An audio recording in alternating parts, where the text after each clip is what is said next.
But I'm going to take the privilege of changing it up a little bit. An issue has come up in regards not only our 6-year plan, but a major project in the Commonwealth, and that is Virginia Beach Light Rail Extension. You should have in front of you several documents that I want to take you through this morning. I think it's important for the board to understand where we've been on this, because tomorrow I'm going to ask you for guidance in the form of a resolution and get your input as to how to move this project forward. Let me first of all start by saying Governor McAuliffe and his administration are big supporters of this project and will continue to be supporters of this project. So I want to make that clear. It's been in the state's long-range plan for a long time, and I'm going to take you all through that. But the conversation seems to be shaping about there's this all or nothing coming up regarding the funds set aside. And I want to take you through that's just not accurate. What we have been encouraging Virginia Beach is to move forward with their commitment on the funds. And if they're not ready, then we will still be there in the process in the future to support the project. And I'll get into more details, but those are the two things I wanted you to understand.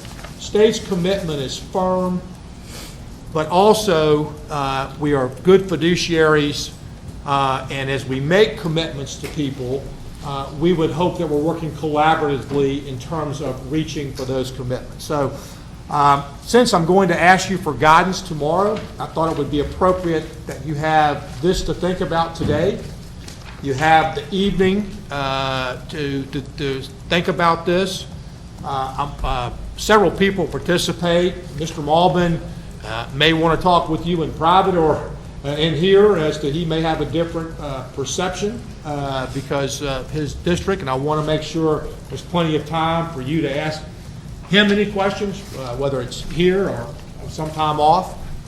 But I do think it's something that we need to come to grips with as a board, and I want you to understand what the state's position is. And again, we want this project to move forward, but we can only move it forward with the collaboration and with the city of Virginia Beach. In fact, I'll go even further. This is their decision.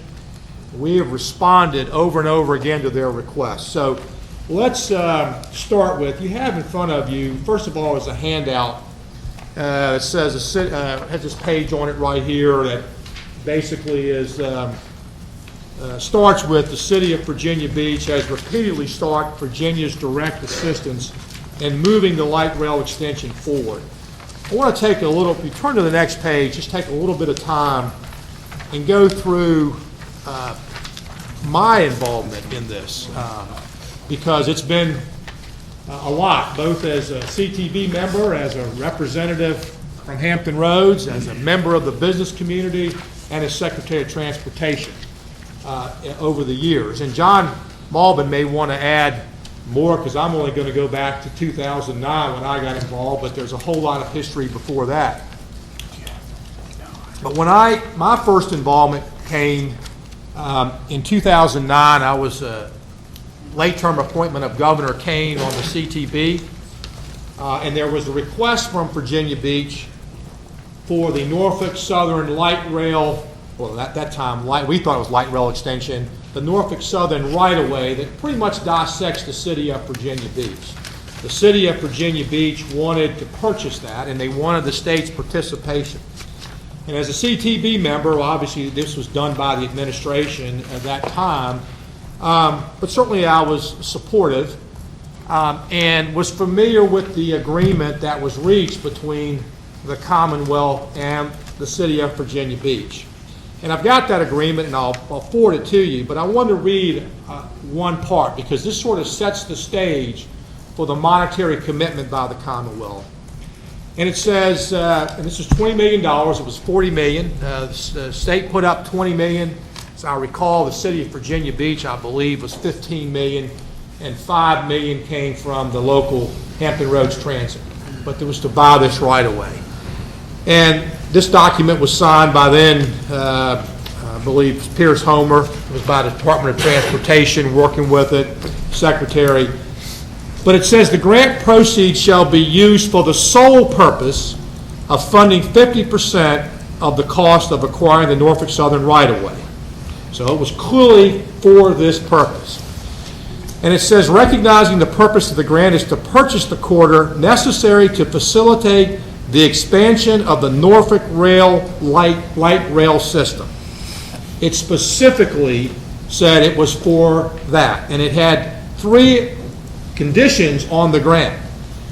That number 1, purchase the right-of-way by September of 2011. I think it ended up being sometime in 2010. Refrain from any activity or use that would impair the use of the right-of-way other than for the purposes of the extension of light rail. And the city would use its best efforts to pursue the expansion of Norfolk light rail system in accordance with this legislation, and the term use best efforts to pursue shall mean to undertake any necessary and appropriate and reasonable action for a locality to take in order to cooperatively proceed with the Regional Transit Authority to implement expansion of Norfolk light rail. So it was very clear from the state's first large amount of money putting into this that this right-of-way was being purchased for the extension of light rail. And that's really when I first got involved.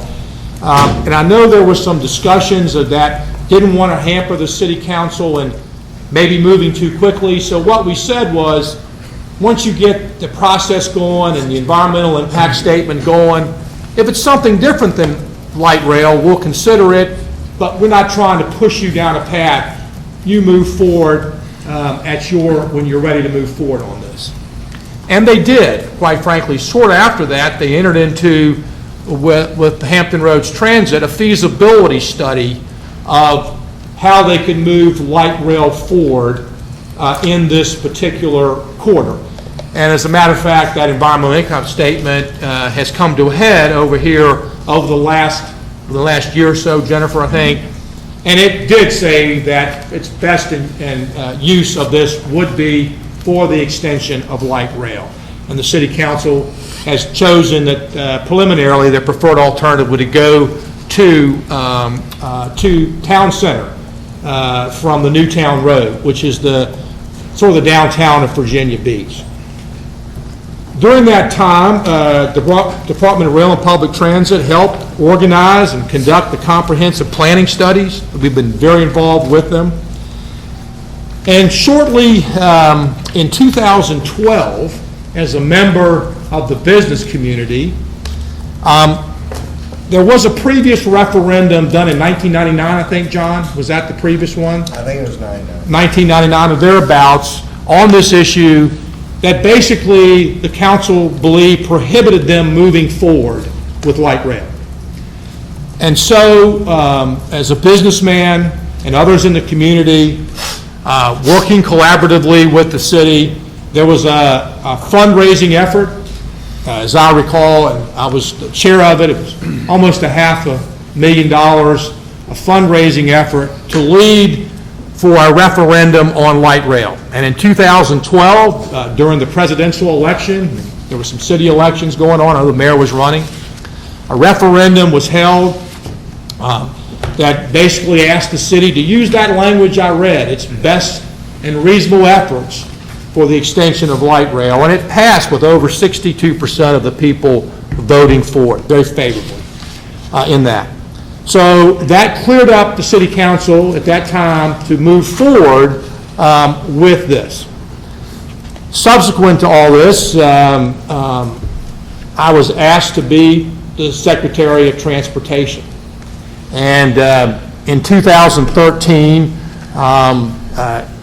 when Governor McAuliffe asked me to do this, consider this, obviously the city of Virginia Beach was keen on us getting money set aside for the purpose of extending light rail. During this time when we came into office, they were in a federal process, and Jennifer could add more to this, but it was a federal process where they were trying to attract monies for light rail in the future. They, coming into office, they came to us and said, look, we'd like to move that process forward. But there's no money in this for several years. It's going to take us several more years. So would the state consider putting up money to help us move this process forward? So in early 2014, shortly into coming into office, we began that conversation with DRPT and actually the CTB at that time. And of course, during that time, we were also developing House Bill 2. The legislation, Governor McAuliffe had directed me to work with Speaker Howell and the senior legislature in developing this prioritization process. Besides this issue, you all know what was going on. We were dealing with 460, a lot of other things going on. In the last year, Governor McDonnell's administration, new monies had gone in, so there was this whole idea that we wanted to use monies wisely, we need to prioritize and really take some of the politics out of this. So we were considering this request during that time, and actually decided, Governor McAuliffe said, you know, I campaigned on this, I want to make sure this project goes forward. Now, if you skip ahead a couple things, guys, I've got some details of what went on between 2009 and 2011 until we came into office.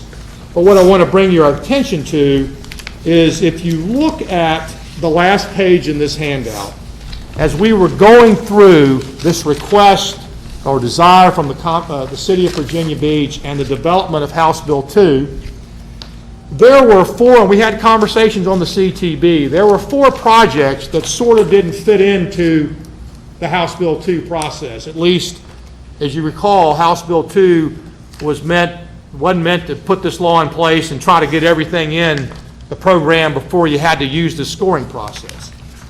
And these four projects sort of popped out. One was the Route 29 solutions. And as you recall, we convened a group, a citizens group, that came together and was able to bring that funding, and that was put into the plan. There was another light rail project being considered, the Arlington streetcar light rail being considered at the time. The 95 Route 630 interchange in Stafford, it was one that had been funded right before we came in office, and yet the CTB hadn't had a chance to weigh in on whether or not that should be funded. And of course, Virginia Beach light rail was the other one.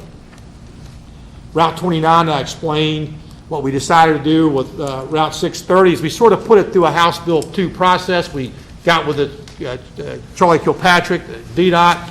They skinnied it down, reduced the funding, and said, this is a good project. So we moved forward with that one. And then we decided that it was appropriate. The governor had campaigned on, and quite frankly, Mr. Donahue and I met with the senior leadership and said, you know, the governor's willing to give up some of his executive authority, because with House Bill 2 it does limit it. But there were two projects that he would campaigned on and thought it was appropriate and would like to see in the plan, and those were the Arlington streetcar and the Virginia Beach light rail extension.